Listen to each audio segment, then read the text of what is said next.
ಅಲ್ಲ ಸರ್ಕಾರ ಪತನ ಆಗ್ತಾನೆ ಬಿಟ್ಟರೆ ಏನೇನು ಬೇರೆ ಪ್ರಶ್ನೆ ಇದೆಯಾ ಬಿಜೆಪಿ ಅವರಿಗೆ? ಈಗ ನೋಡ್ರಿ, ಚುನಾವಣೆ ಬರ್ತಾ ಇದೆ, let us get serious please. ಅವ್ರು ಹೇಳ್ತಾರೆ ನೀವು ಅದನ್ನೇ ಬಂದು ಕೇಳ್ತೀರಿ ಅಂತ ನಾವು ಏನು ಹೇಳಿ ಸರ್? ಈಗ ವಿಜಯೇಂದ್ರ ಅವ್ರು ಬರ್ತಾರೆ, ಬಿಜೆಪಿ ಅವ್ರು ಬರ್ತಾರೆ, ಸರ್ಕಾರ ಪತನ ಆಗುತ್ತೆ ಅಂತ ಹೇಳಿದ್ರೆ ನಾವು ಏನು ಹೇಳ್ರಿ? ಈಗ how long we want to answer this questions only? ಅಲ್ಲ, ಅದು ಭಾಳ ಇಂಪಾರ್ಟೆಂಟ್. ಸರ್ಕಾರ ಪತನ ಆಗೋದು ಇಂಪಾರ್ಟೆಂಟ್ ಇದೆ ಈಗ ಸದ್ಯದಲ್ಲಿ.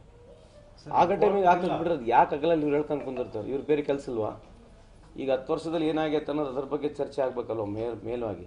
ತಾವು ಅದನ್ನೇ ಚರ್ಚೆ ಕೇಳಿ ಆಯ್ತು ಬಿಡಿ ಸರ್ ಅದು ಹೇಳಿದ್ರೆ ನೀವು ಅದನ್ನ ಬಂದು ನಮ್ಮನ್ನು ಕ್ಯಾರಿ ಮಾಡಿ ದಯವಿಟ್ಟು ಕೇಳಬೇಡಿ. Why do you ask the same questions to us when we don't have any answer? If it happens, it happens, that's okay.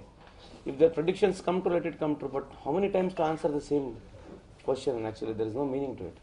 ಈಗ ದಕ್ಷಿಣ ಭಾರತದ ಹಣವನ್ನೆಲ್ಲ ತಗೊಂಡೋಗಿ ಉತ್ತರ ಭಾರತಕ್ಕೆ ಕೊಡ್ತಿದ್ದಾರೆ, ದಕ್ಷಿಣ ಭಾರತಕ್ಕೆ ಹಣ ಬರ್ತಿಲ್ಲ, ಪ್ರತ್ಯೇಕ ದಕ್ಷಿಣ ಭಾರತ ಆಗಬೇಕು ಅಲ್ಲ. ನಾನು ನಮ್ಮ ಟಿ ಕೆ ಶಿವರಾಜ್ ಸಾಹೇಬ್ರು ಹೇಳಿರ್ತಕ್ಕಂಥ ಕೇಳಿದ್ದೀನಿ, ಅವ್ರ ಅಭಿಪ್ರಾಯನ ಹೇಳಿದ್ದಾರೆ. ಬಟ್ ಅವ್ರು ಹೇಳಿದ್ರೆ ಲಾಜಿಕ್ ಇದೆಯಲ್ಲೋ, ಸೌತ್ ಇಂಡಿಯಾದಲ್ಲಿರ್ತಕ್ಕಂಥ ಎಲ್ಲ ದುಡ್ಡನ್ನ ಏನು ನಮ್ಮದು ಶೇರ್ ಏನಿದೆ ಅಲ್ಲಿ ಮಾಡಬಾರ್ದಂತಲ್ಲ. ನಮ್ಮ ಶೇರ್ ನಮಗೇನು ಬರ್ತಾಯಿತ್ತು ಮೊದಲು 2014 ಬರ್ತಕ್ಕಂಥ ಶೇರ್ನ ಈಗ ಕಂಪೇರ್ ಮಾಡಿ ನೋಡಿದ್ರೆ ಸೌತ್ ಇಂಡಿಯಾ ಕಮ್ಮಿ ಇದೆ. ತಪ್ಪೇನಿದೆ ಇದರಲ್ಲಿ? You cannot develop a caste at a state of a caste ಅನ್ನೋದು ಫೆಡರಲ್ ಸ್ಟ್ರಕ್ಚರ್ನಲ್ಲಿದೆ. ಸೊ ನಮ್ಮ ದುಡ್ಡು ನಮಗೆ ಬರಲೇಬೇಕು. ಎಕ್ಸಸ್ ದುಡ್ಡು ಅವ್ರಿಗೆ ಕೊಡಿ, ಯಾರು ಬೇಡ ಅಂತ ಹೇಳಿದ್ದಾರೆ.